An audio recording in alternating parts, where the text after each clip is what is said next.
Hey, my name is Judith Hill, and this is the episode of Ear Hustle containing language that may not be appropriate for all listeners.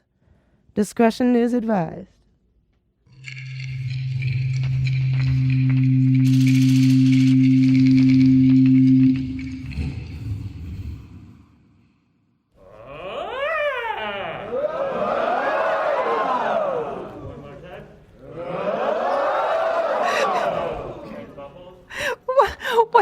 Come on, what is that? That sounds like, when sea lions wash up on the beach. It sounds worse than that. It sounds like sea lions getting beat with billy clubs. It's horrible. What the heck is going on? I'm traumatized. Okay. So check it out. A while back, Naj, me and Rashid went up to the chapel. Right. So right as you come in the gate from San Quentin, there's a chapel. I can see that. Right. And it's a gathering space for a lot of performances that happen at the prison. Mm-hmm. We were there to check out something called Music Cambia. When we walked in, we saw 10 or so musicians huddled up on the stage, some civilians in regular street clothes, and some guys in prison blues.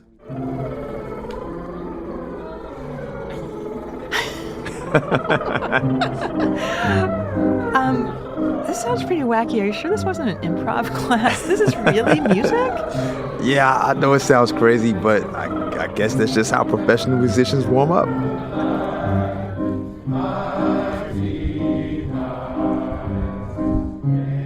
So what's the deal with the Music Cambia program? How does it actually work?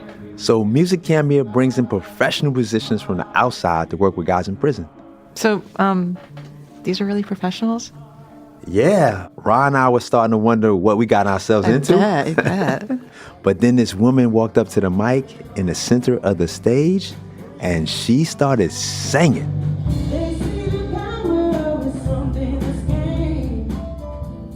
All right. I can hear this.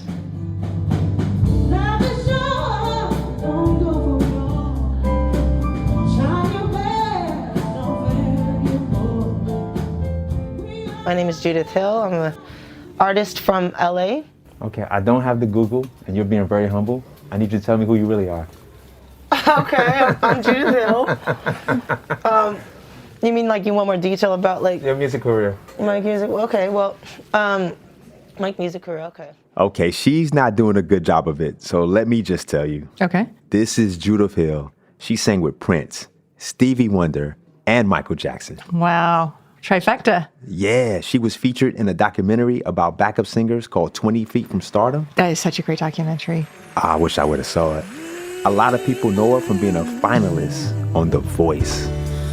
Maybe I didn't love you quite as often as I could have.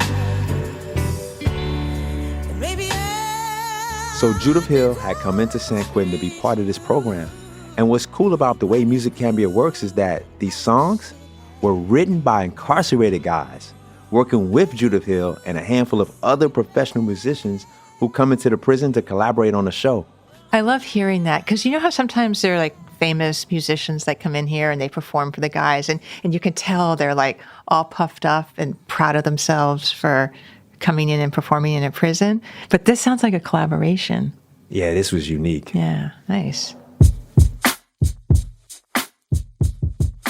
New York, I love when we do these music episodes. I do too. I always look forward to them. Mm-hmm. I still remember the first one when Banks and Maserati E did that Jingle Bell twist. Oh, that was so good. Yeah. Remember Scoop Stacks out on the yard? Yeah. And Richie Morris. Yeah, you read my mind. Quentin Blue. Oh, there's so many good performers in here. This time, we're going to hear what one of the guys at San Quentin cooked up with Judith Hill. And we're going to hear music from the California Institution for Women. And stay tuned because we have a song from a guy Ear Hustle listeners know well, even if they don't quite realize it yet. An old school rapper with a new school flow. I'm Nigel Poor. I'm Rasan New York Thomas. And this is Ear Hustle from PRX's Radiotopia.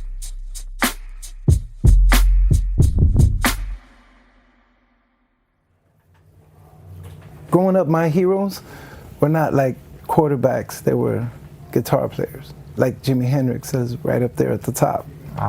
You know what I mean? Those cats was just cool. They was just cool. This is Derek Barbosa. And Naj, he's my boy. I think I might know why. Is this guy also from New York? New York? He just happens to be from Red Hook. Just Okay, happens to okay. be from Brooklyn. Just down to BQE from where I grew up. And did he start playing guitar back in Brooklyn? Nah, he didn't. He went to prison like when he was 28, and he's been down for almost 30 years. And he had actually kind of forgotten his guitar dreams until partway into his sentence. That's when he landed into the SHU. SHU stands for Security Housing Unit. People are put there to separate them from the general population after they've been found guilty of committing a crime in prison. Yep, and Derek got sent to the SHU for one of the most serious crimes you can do in prison. I killed my cellie. Damn. My cellie started stabbing me because I refused to stab a rapist. And he didn't make it. So I did a total of 8 years in the SHU behind that.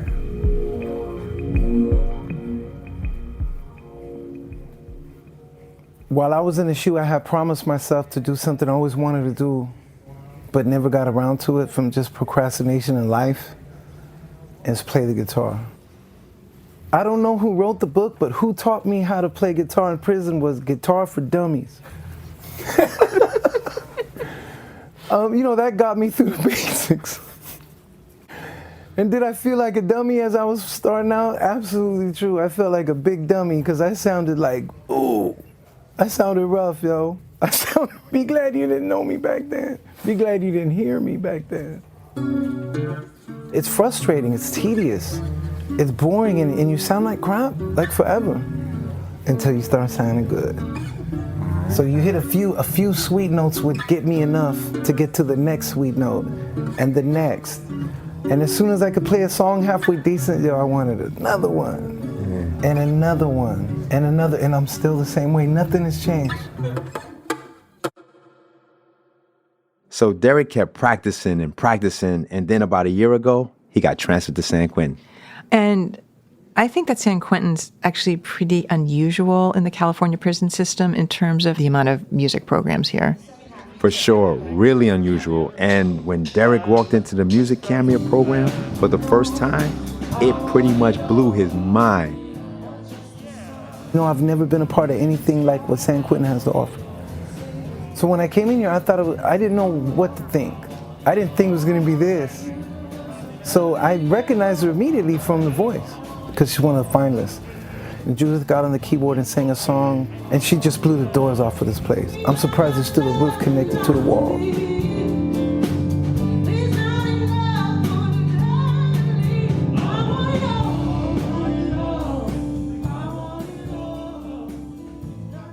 She sat next, or right behind me after she was finished the song. I turned around and I said, I got a song for you. I didn't even have a song. I had a pen and paper, right? I had a pen and paper, and I got to scribbling right away. New York, if I were Derek, I'd be sweating this for sure. And we're going to see whether he can pull it off later in the show.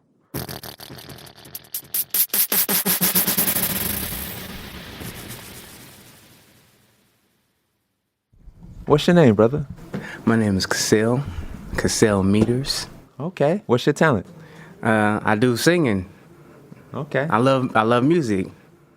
I remember when this guy came in, he was very kind of laid back and quiet. And I remember thinking, is he going to be able to perform in front of us? Yeah, he doesn't. He looks more like a basketball player than an R&B singer, but surprisingly, he can do both. I've got a question. No need for second guessing.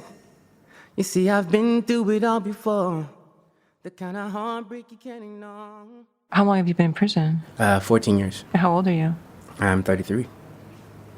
You're young. I was 19. So does that mean he was 18? 19. I was 19 when I fell. Have you had an adult romantic relationship? I thought I had one, but no. It didn't work out. How hard is it to meet women from prison without the internet? Man. You pretty much gotta, not that it's a thing, but you gotta walk by somebody in the visiting room just lock eyes with somebody. You know what I'm saying? So that's a joke though, but I'm just saying. But it's very hard. Like unless you like really cool or respected by someone, and like I know this person. unless it's something like that, it's very, very difficult. Very difficult. And I know that you know how it feels to be lonely. 'Cause ain't too many men around you, but no, it's my luck I finally found you. But listen, girl, it's been a long time. I've been doing time for a minute now. All right. Beautiful, man. So you found this woman that's holding you down. No, haven't found that woman yet. That's the power of imagination. That's the power of vision. Explain what that is. So Mythical woman you're looking for.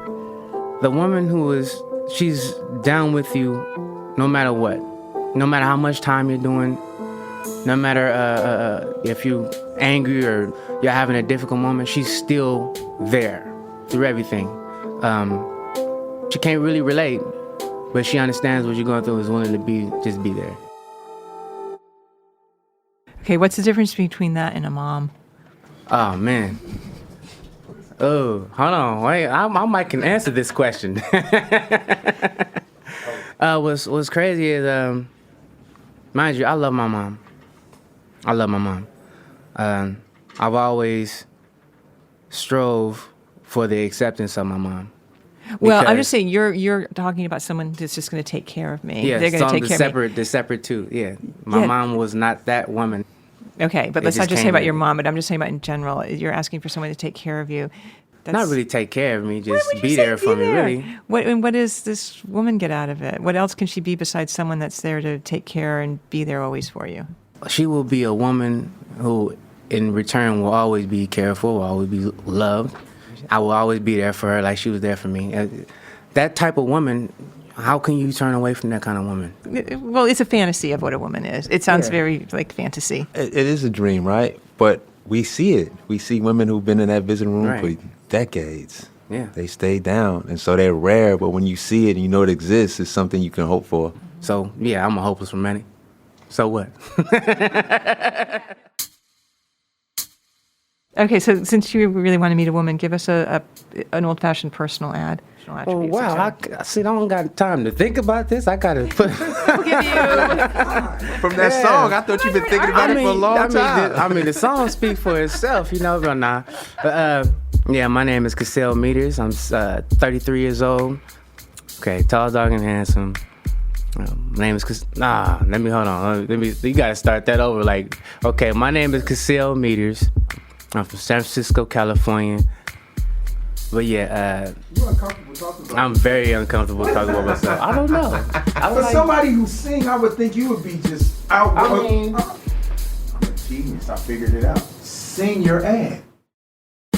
So that's our inside sound designer, Rashid, and he had this really great idea. Since Cassell was kind of tongue-tied, why didn't he actually sing his personal ad? I mean, he's a singer, right? That's what he does. Brilliant. Yes. Yeah, sing your ad.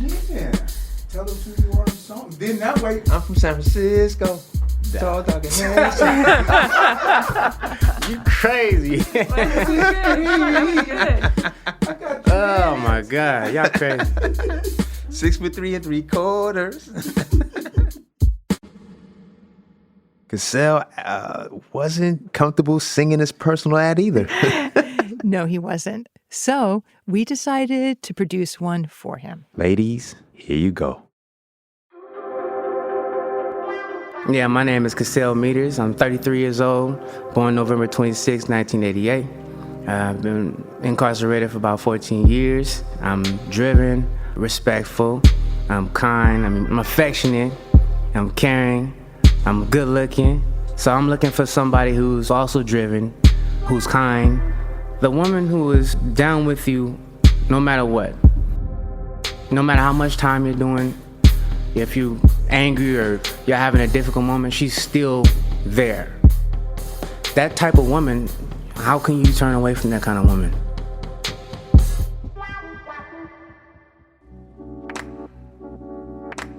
Ooh, I like it. Ear hustle music, classifieds. I've got a question. No need for second guessing. You see, I've been through it all before. The kind of heartbreak you can't ignore. I know that you know how it feels to be lonely. This ain't too many men around you, but no, but my luck, I finally found you. But this time, girl, it's been a long time. I've been doing time for a minute now. Time moving in this Cassell, he isn't the only guy I've recently met who's longing for a woman and who writes songs about it. I know. I mean, I hear so many guys talk in very sweet ways about this desire for love and connection. Well, here's another one. Who are you? My name is Tam Nguyen. Yeah, Tom might be the first guy in Ear Hustle history to now be in 3 episodes, one right after the other. Remember a couple episodes ago, he had some song lyrics hanging out of his shirt pocket? Yep, Tom writes his own songs, and he has a real nice, smooth R&B feel. You know what's crazy? When I first met you and heard you like sing, Yeah. I thought you're like an Asian John B. Then I realized, wait a minute, that's racist. He's just like a John B. Yes, you're right. That was racist of you. It's like when people say, you go, you want some Chinese food? You know, Asians, we just call it food. It's not called Chinese food. My bad. I was just about to offer you some Chinese food. How much of it do you want me to play so I know where to start? What, just like a minute or something? Yeah. I'll just play the first verse to the chorus. Okay.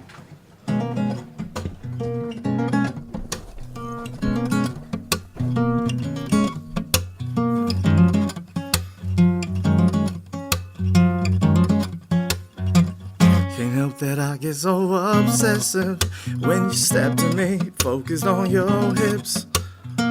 You like how I get so aggressive, pressing closely, tasting your lips. At times I get a bit excessive, touch you constantly, always wanting more. I could be so damn possessive, won't you order me all to myself?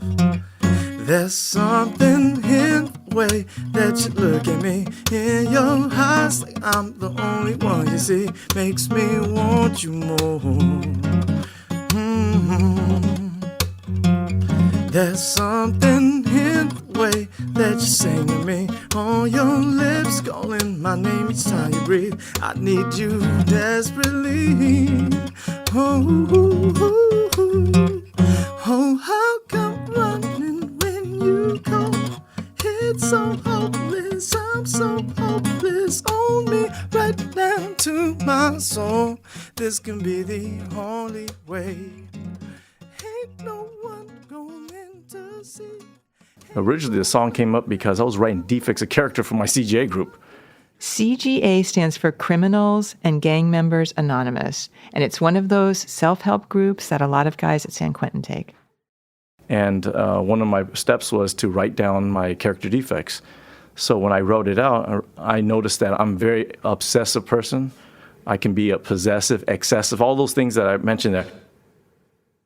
So Tom started writing a song about these obsessive tendencies of his and how they caused problems in his relationships. Yeah, and I remember when he's talking about this, like, what are you talking about? Like, straight men in prison don't get too many opportunities to meet women to have these kind of relationships. So Exactly. And so we asked him, are these like relationships, or are they more kind of wishful thinking? So it's combinations of real experiences. what do you mean real experiences? Just real experiences. Like What real Like experiences? you've had relationships with people, you know what I mean? Relationship with people where? Like on the streets. I've had a relationship in prison.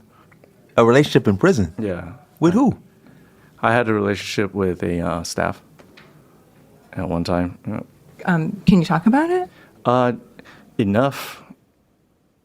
This is not a topic we get many people to talk about. Yeah. Relationships between staff and incarcerated people are real big no-no, real big taboo. And when was this relationship with the staff?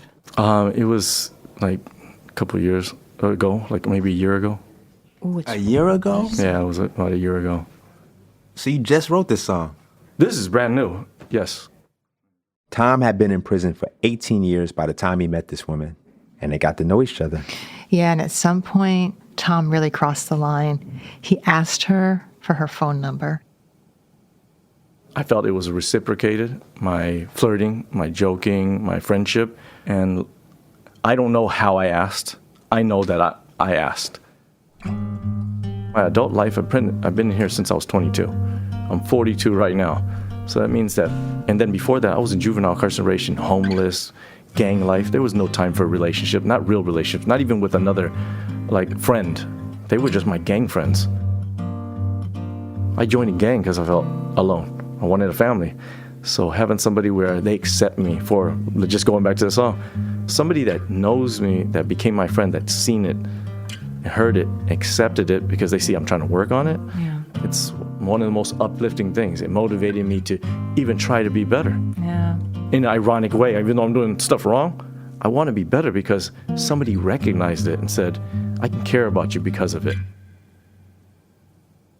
We weren't around all happy when people started to like see you guys to interact together, or just seeing your happiness and kind of pick up on it? I don't think that I came off giddier or happier, but people did notice that we talked more often. I was so curious about that too, because I think when people are in love or they're doing Yes. something illicit, they don't realize the signals they're giving Yeah. off, and you think I'm playing it cool, but Yeah. I bet people noticed that you were a little happier, or definitely that they were spending time together. Yes, they didn't notice that, like, she was talking to me more. I knew in my head, I go, man, I'm gonna get in trouble, but my loneliness and my happiness with just being able to have somebody say they care about me was more important to me than anything else, any consequence at the moment. I really felt it when he was talking about this. His loneliness was palpable, and I mean, I could really understand how that happened. Definitely. It's like when you're doing time alone, it feels like you're not worthy of love and nobody cares about you. You want somebody to go through the effort of loving you despite your circumstances. Yeah.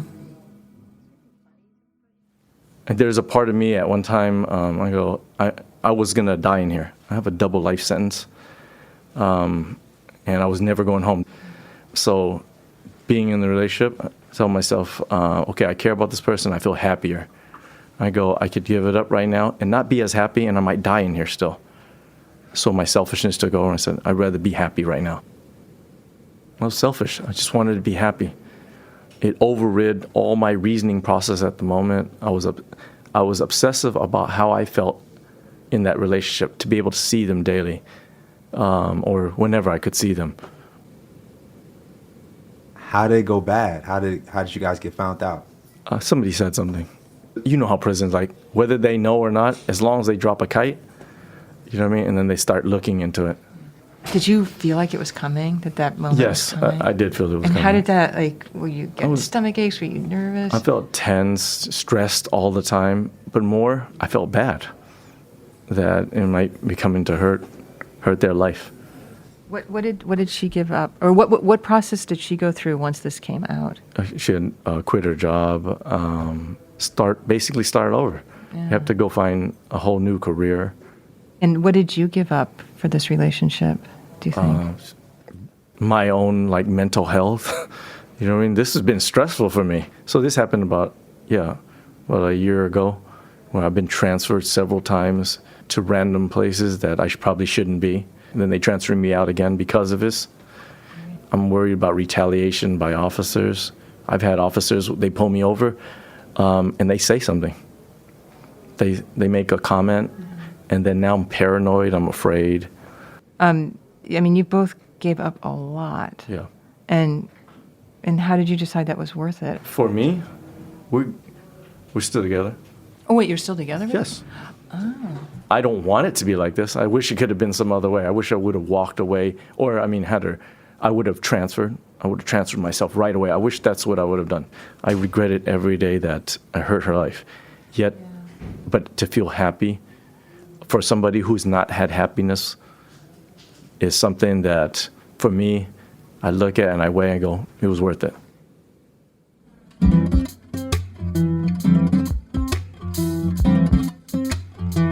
Can't help that I get so obsessive when you step to me, focused on your hips. You like how I get so aggressive, pressing closely, tasting your lips. All right, it's time to flip over that mixtape. When we come back, we're heading to the California Institution for Women. I could be so damn possessive. Won't you own me? Hold to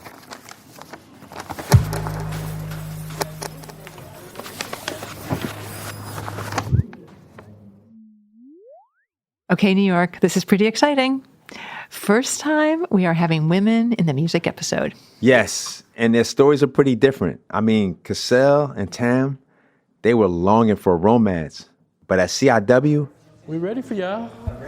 it seems like the longing was for something else. We definitely ready for y'all. Come on through. And who's gonna be singing? Oh, Katrina's gonna start.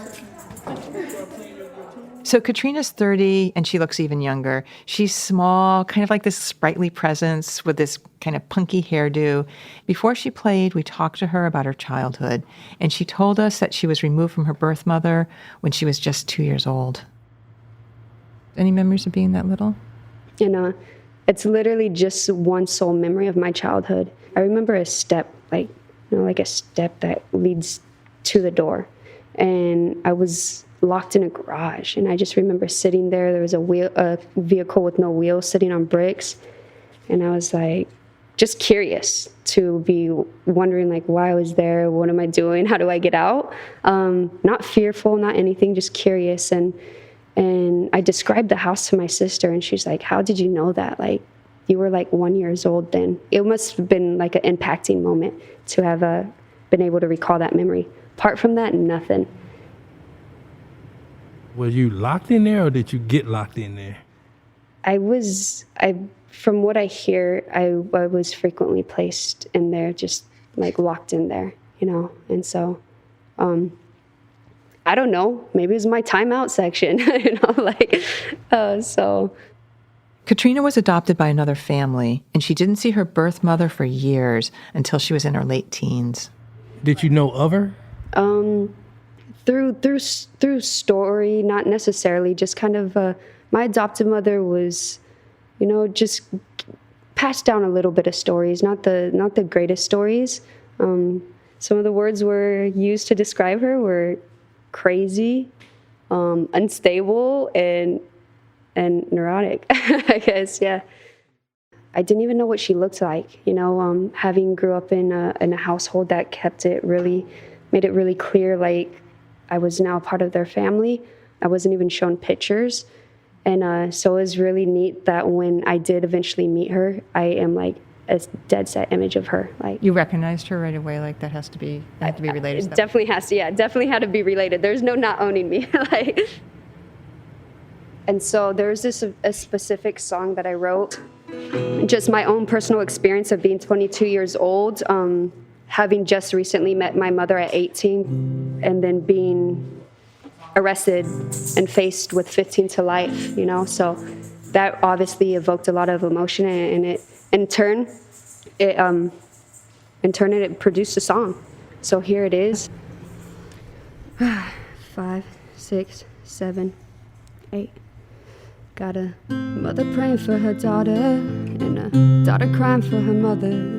And they both lay awake wondering, how long will it be before they see each other with the story untold? And a future to yet unfold. Their only hope to hold on to is that she'll come back home.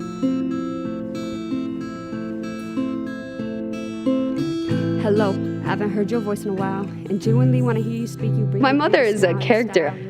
She's originally from Chile, so she was born and raised in Chile during its communist years, and so she didn't have the best upbringing either, and so it's kind of understandable her inability to raise me. I feel like there's so many unanswered questions throughout my life, and I'm slowly being able to reconnect the puzzle pieces, having been able to reunite with my mother.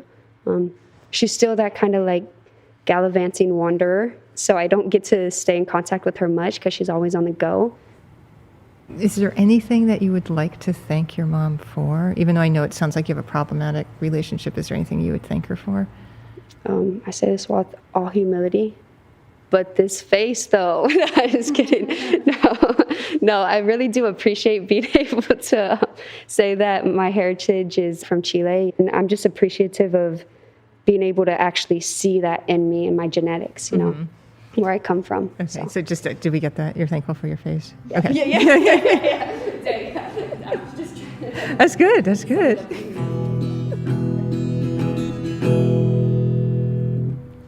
My mother's still praying for her daughter, and I'm still praying to meet my mother.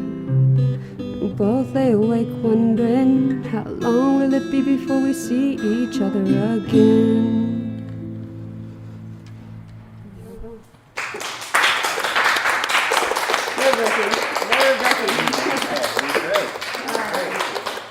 Thank you. I mean, we see Akasi. I'm kind of known around here as Lizzie or Liz, or I prefer Lizzie though. Lizzie has blonde, shoulder-length hair. She's in her late 30s and has a gentle, kind of soft-spoken way about her. Prison's been good for me. I've learned to think for myself. I've learned to, feel all the things that I had locked away. And so songwriting was a huge blessing when I got into this program. Gave me permission, especially while I was going through my divorce, to feel the anger and the outrage. My first songs I wrote were quite raw. They were pretty raw, pretty harsh, but it was what I needed to go through at that time. I have twin girls. Yeah, they're 14 now. They're wonderful. My mother has been raising them, and yeah, they're doing really well. Do you have contact with your children? Yeah, I do. Okay. I do. Yeah. So what do you pass on to them about what you've learned about yourself, or are they too young? Oh, no. Yeah, we talk on occasion. We write to each other. I want to share with them the things that are most important to me, because they do struggle in school on occasion, and they have anxieties and stuff. And but I try to share with them the lessons that I've learned to overcome challenges and struggles and find the blessings. It's hard for a kid to understand that. It is. It is hard for them. I remember when I was their age, my father had been in prison for a long time. And I remember knowing what that gaping hole in my heart felt like. Having grown up with the ideal of intact families that love and care for each other, and I didn't have that. I felt like I was robbed. And that created a lot of struggle for me in my teen years. So I understand and I empathize what they're going through. So I try to just share the coping skills that I'm learning, and I encourage them to give expression to what they do feel, whatever that may be. Since you went through growing up with a parent that was incarcerated, and you talked about having that gaping hole, what's your biggest fear for your children? Don't marry somebody like their father.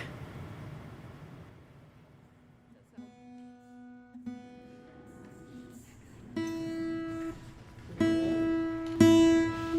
we go.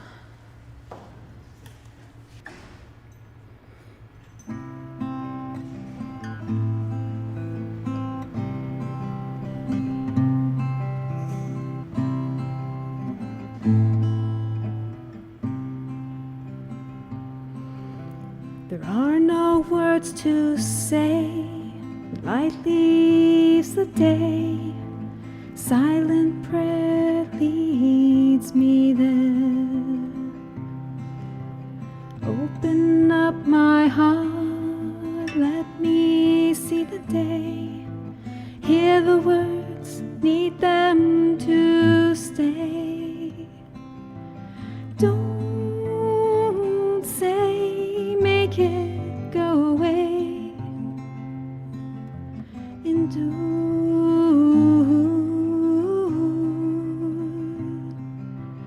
Please stay, it will be okay.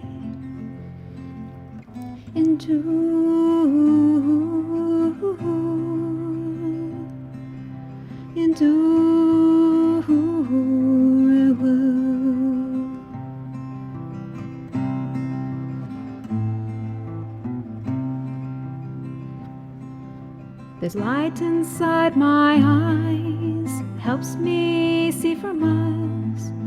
Not alone will lead me home.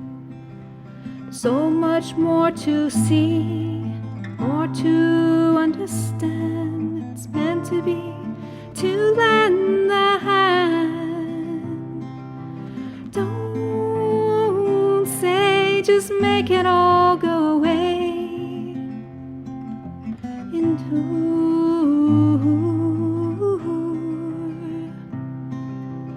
Please stay, we'll all someday be okay. Into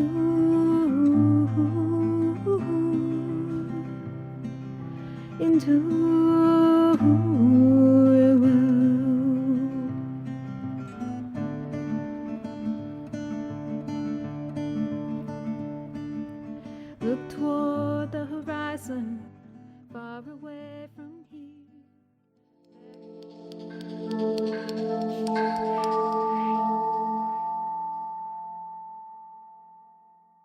New York, whatever happened to our friend Derek Barbosa? Derek from Brooklyn? Mm-hmm. Last time we heard from him, he had told Judith Hill, a very legit musician, that he had a song for her. And Naj, he had nothing. I didn't even have a song. I had a pen and paper, right? I had a pen and paper, and I got to scribbling right away. I wanted to write a song that is about transformative power. You know what I mean? Healing power, you know, the power to get clean, the power to start doing right, the power to put your foot on the ground and turn the situation around. So there's a bunch of guys sitting in the chapel, and they're working on their music. And outside musicians are working with them. And eventually, Judith goes over to Derek, and they start going over his song line by line. I'm working with an artist. We're building a song from nothing. You know, and I was giving her the melody line of the lyrics because, like, she doesn't know it. And that was weird because, like, she's a pro. And she's like, well, how do you sing this? I'm like, girl, like this. You know? There was a point when I really felt that she was feeling the song as opposed to just being nice. She actually got into it. I could tell by her body language. When you feel it, you can't fake that. Yeah. Because she was like, oh, no, this is good, all right. And then it was just like, I don't even have the vocab to describe this. Yeah. This is just, to say it's off the hook is an understatement of the decade. And Naj, remember how Derek grew up wanting to be like Jimi Hendrix? Yes. Check this out. And you're going to be playing guitar? Yep. I'm going to be playing guitar, and I got a guitar solo that I hope I don't fall on my face on. I'm going to try to represent. We're sitting on chairs opposite side of each other. You see that guitar she's holding right now? Yeah. That's an SG. Everybody in the guitar world knows what an SG is. It's an iconic guitar. Gibson. It's like a $5,000 guitar. She just hands it to me and goes, here, play this. And she goes, here, give me your guitar, the one for Walkenhurst. She goes, oh, give me that. It's like a $75 special. You know what I'm saying? I'm handing a $75 guitar to an R&B superstar. And she received it like it was nothing. She just so completely down to earth. And I ain't gonna say no to no SG. I grabbed the SG and I'm like, for real? And she's like, come on, show me the chords. Like, forget that, for real stuff, show me the chords.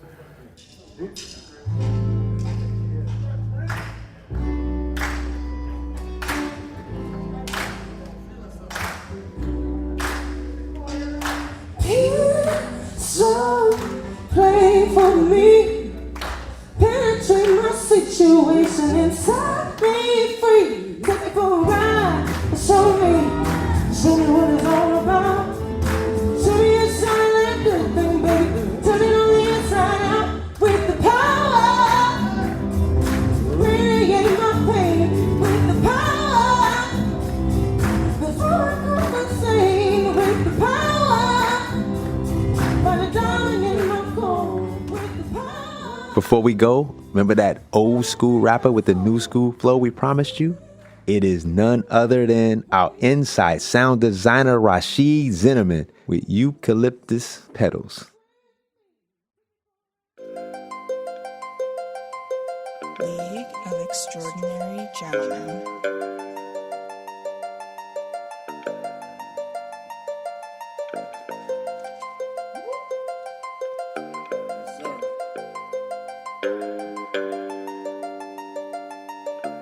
Bulletproof Goofy movement. Look, they say the eyes is the window to the souls of men. With my laser sharp wit, why I'm so focused in, I'm supposed to win. There go my entitlement issues again. I'm Duke Ellington, elegant, how I poke the pen. Fuck the jokes and grins.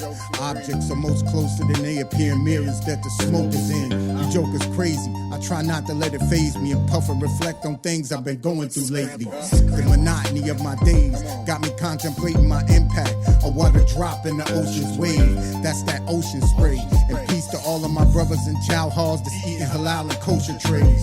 The Woo is where my spirit is, mysterious. I rep the league of the extraordinary gentlemen. But what it really is, conglomerate dominant, something serious. Fuck what your synopsis or theory is. Point blank, period. Got myriads of teary-eyed guys. I was leery-eyed from the start. My part in the whole grand scheme of the regime is to maintain prestigiously egregious esteem. And I don't trust a soul, right? Elemental, I've been traumatized. Plus, I seen death in my partner eyes. What's up, Nige? So, Erlan, what'd you think? What'd you think of old Rashid's tune there? Well, I think it's old school. I mean, it's like, it's a cool message, and he flow. Yeah. Nice one, Sheed. It's a great way to close out the music episode, for sure. This episode was produced by me, Nigel Poor, along with Erlan Woods, Rasan New York Thomas, Rashid Zinneman, Tony Tafoya, and Bruce Wallace. We'd like to thank Andrew Boots Hardy and John Egan for also performing a great song for us, which in the end, we couldn't put in the show. Thanks also to Renee and Scotty at the Birthplace of Country Music for their help with trying to get that song licensed for us to use. This episode was sound designed and engineered by me, Erlan Woods, with help from Fernando Arruda. It features music by Antoine Williams, Rashid Zinneman, and David Jassy. Amy Standen edits our show. Shubnan Sigmund is our managing producer, and Bruce Wallace is our executive producer. Thanks to Warden Ron Broomfield. And as you know, every episode of Ear Hustle has to be approved by this guy here. When the episode first opened up and I heard those bad tunes, I was like, man, I said, who did they record? And then I remember going over there. To the music cabinet event while they were practicing. And I was like, this is going to be a mess. I was like, oh, no. But I tell you, man, within a few hours, maybe the next day, they had put that thing together, and it was really, really entertaining. It was really, really engaging. People's heart was on display. Their talent was on display. And it was something that was really, really entertaining. And so with that, I am Lieutenant Sam Robinson, and I do approve this episode. This episode was made possible by the Just Trust, working to amplify the voices, vision, and power of communities that are transforming the justice system. Ear Hustle is a proud member of Radiotopia from PRX. Radiotopia is a collection of independent, listener-supported podcasts. Some of the best podcasts around. Hear more at radiotopia.fm. And when we're not at San Quentin, we record at KQED Studios in San Francisco. You can hear full versions of the songs you heard in this episode on our music page at earhustlesq.com/music. And in the latest issue of The Lowdown, inside producer and sound designer Rashid Zinneman talks about his songwriting. And you get a brand new road trip playlist from our recent drive to the California Institution for Women. Sign up at earhustlesq.com/newsletter. I'm Erlan Woods. I'm Nigel Poor. Thanks for listening.